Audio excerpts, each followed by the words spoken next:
If you have been harassed by the police and you are black, please raise your hand. This generation is leading the country to understand that there is still a lot of work to be done. Do you see all these black hands that are up? Do you think we're all making it up? I don't think so.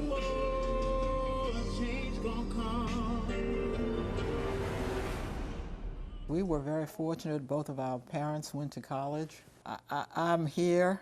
I'm the oldest of three girls, not 3 years older than the third. They had them one right after the other. That's Eleanor, that's Portia, and that's the baby Nellie. And this is my father, Coleman Sterling Holmes. Eleanor credits him and her mother, Vila, for refusing to shield their daughters, but teach them to understand the system of segregation and that something had to be done to end it.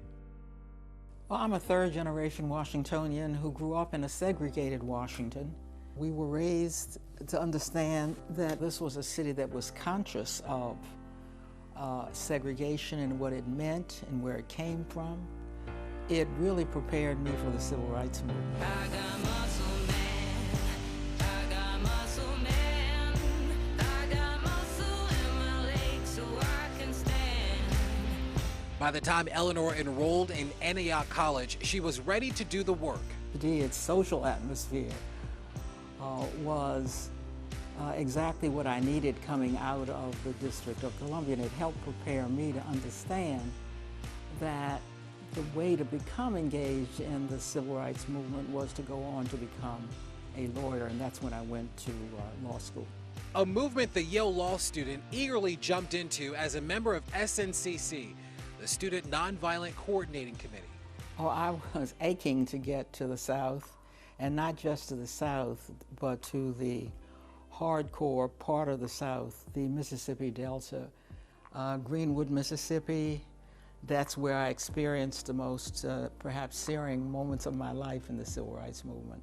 Searing moments being told NAACP leader Medgar Evers was assassinated the day after he dropped her off at the bus station to go to Winona, Mississippi.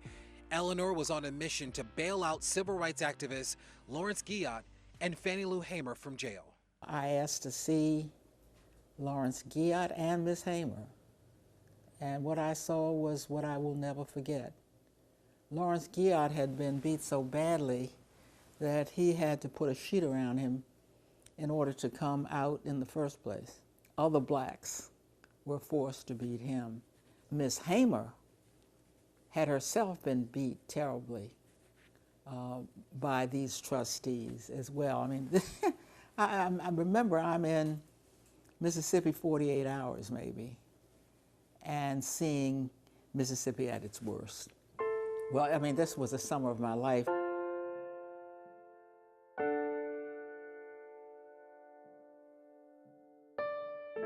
I got word that the March on Washington was being organized and that I could help. And so I flew to New York to help organize the March on Washington for part of that same summer. Bayard Rustin was the organizer of the March on Washington. I'm a mignon in this. He may have been the only person, black or white, who could have organized a mammoth March on Washington. Though we did not know for sure. We knew many buses we had organized. We'd organized people come from trains. But would they come, and what would they do when they got there? I flew from New York to Washington. And flying over and looking out the window, I knew that the march would be an extraordinary success because I could see people lining up early in the morning all over Washington, raring to go. That was a sight to behold.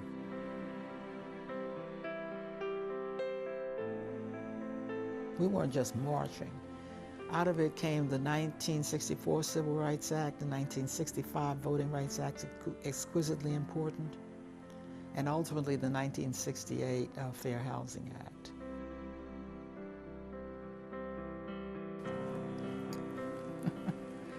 I'm in this book with people like Angela Davis. And like the title of the book, she still dreams of a more just world.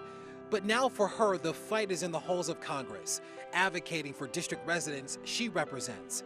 The years on the battlefield for equality have taught her that today's activists must be focused and steadfast.